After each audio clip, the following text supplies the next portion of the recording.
Hey, and welcome everyone back to the channel. Here you are listening to Campfire Tales if you're new, a channel that explores real disappearances, unexplained encounters, creepypasta stories, and the chilling space between wilderness and the unknown. Tonight, we travel to the wooded ridges of East Tennessee, to a place where the Appalachian foothills swallow trails the daylight alike. It's here, just outside of Oak Ridge, that a man vanished without a trace during a routine hike.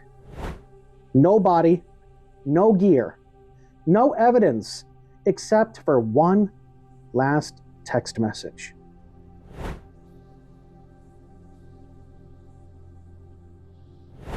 Tonight's drink we have Pure Leaf. It's beautiful, delicious. It's a black tea, not a green tea. Unsweetened. I know what you're thinking. Oh, it's so bitter, Zach. I can't do it. I need my sugar. Okay, sugar, hooga, wooga. Okay, listen. If you're like me, pleasantly plump, but still sexy, the only way to do this is either get used to the bitterness, or my secret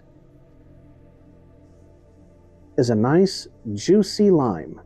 I'm telling you, you don't need the sugar. All you need is the nice cut of this beautiful, non-seeded lime, because lemons have limes.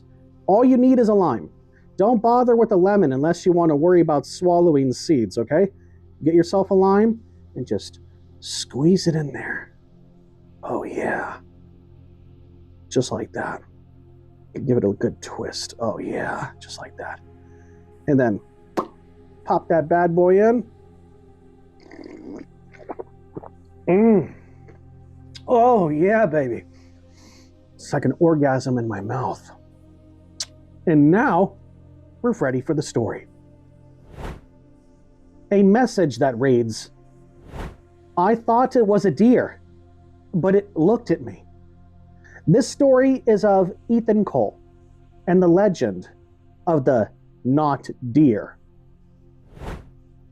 It was a clear October morning in 2021 when 34-year-old Ethan Cole parked his truck at the Roaring Fork Trailhead a few miles outside of Oak Ridge, Tennessee. Ethan wasn't a rookie, okay guys? Friends had described him as practically raised in the woods, worked at the local AMC movie theater in town, and was a weekend backpacker by choice. And he had hiked the same stretch of forest dozens of times, according to friends and family. On this trip, he had planned a simple day hike, 4 miles in, lunch by the creek, and back before sunset. I'm assuming now that this must have, taken place on the weekend, or obviously on his day off, right? If he worked at the AMC theater, more than likely he probably worked on the weekends. So, scratch that idea. He texted his girlfriend, Claire, that morning. Heading out now, be back by 5. That was the last normal text message she would ever receive from him. At 3:18 p.m., Claire's phone buzzed. It was Ethan. But this message, it wasn't like the others. It read, Claire, something's not right. I thought it was a deer, but it looked at me. It moved wrong. Big teeth, maybe. Don't come here. If I don't text you back, don't come here looking for me. And if you do, don't come alone. And then, nothing. No follow-up message, no call, no GPS ping. The cell signal died minutes later. When Ethan failed to return home that evening, however, Claire had called his friends, family, and nobody seemed to know any more than her. If anything, she knew more about his schedule than they even did. Now, she had to wait 24 hours before she could file a missing persons report with the sheriff. And after waiting the 24 hours, a full search and rescue operation was finally underway. Deputies found his truck still parked at the trailhead.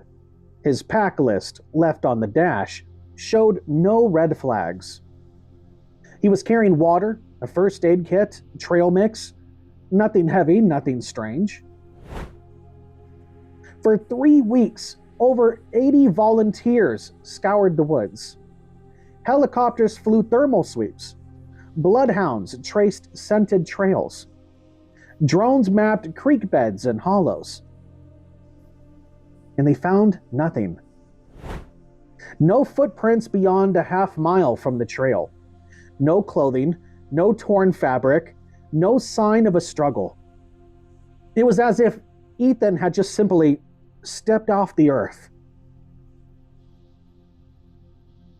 3 days after Ethan vanished, a hunter named Thomas, Tom H., reported something unusual about 2 ridges east of the area. "I saw something moving just before dusk," Tom told investigators. "I thought it was a deer at first, but its legs were too long. It walked funny, not on 4 legs, but not quite upright either.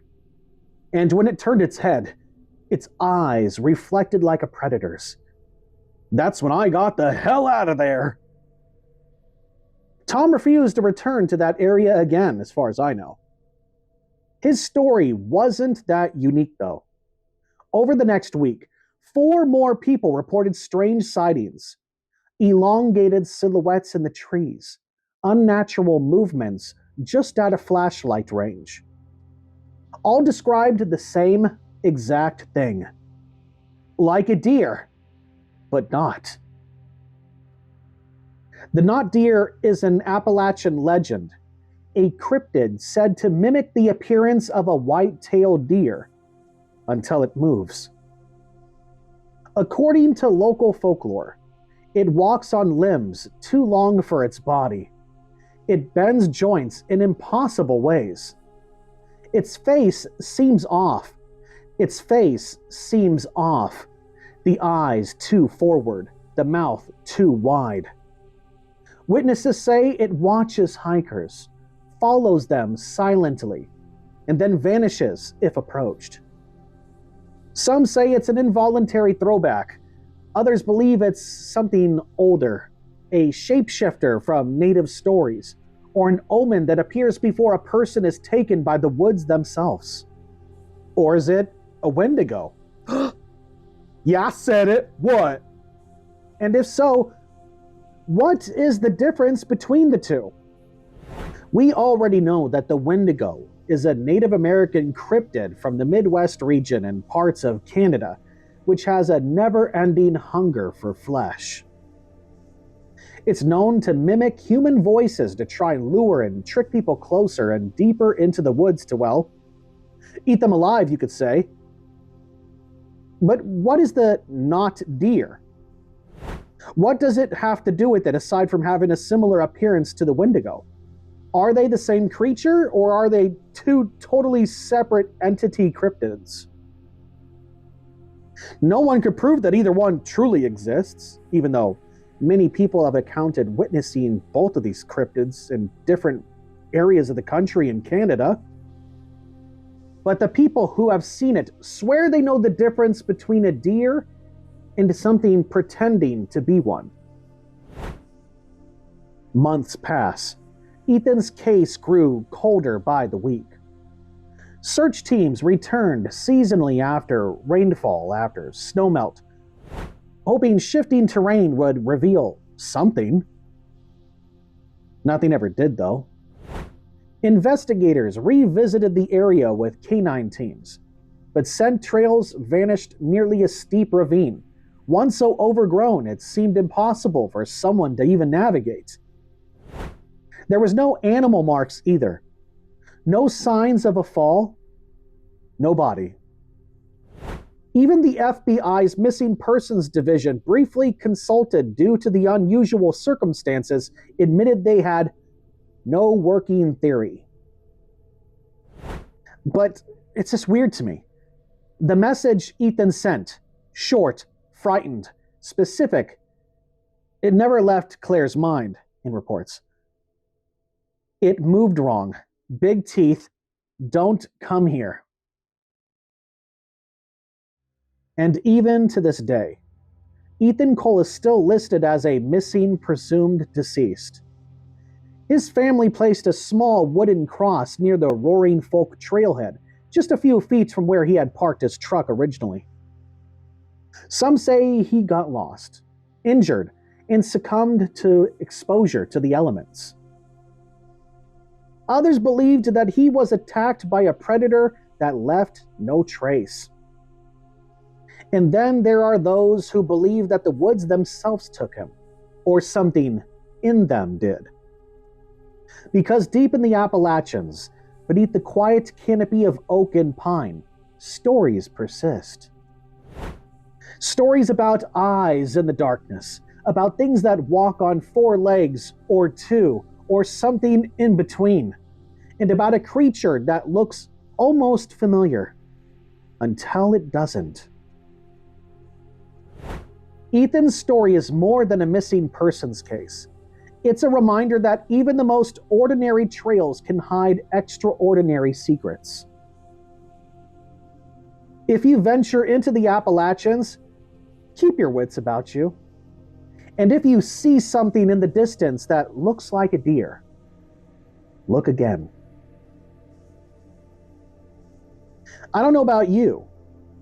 I personally think that this not deer is the main reason for Ethan's disappearance. There was no body, there was no blood, there was no fabric, there was no trace that he was ever there outside of his truck. He simply could have been abducted, but a grown man? That's kind of hard to say, especially when they found no tracks that were out of the ordinary. Honestly, it's one of those mysteries that may never be solved. But maybe one day it will. You've been listening to Campfire Tales. If you're new to the channel, make sure to like, comment, and subscribe. Leave a review on my Apple Podcast or Spotify titled Tales from the Dark Forest.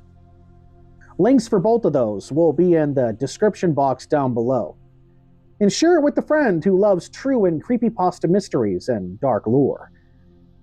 Because you never truly know what's in the dark, in the woods, and right behind you. Have a good night, and cheers.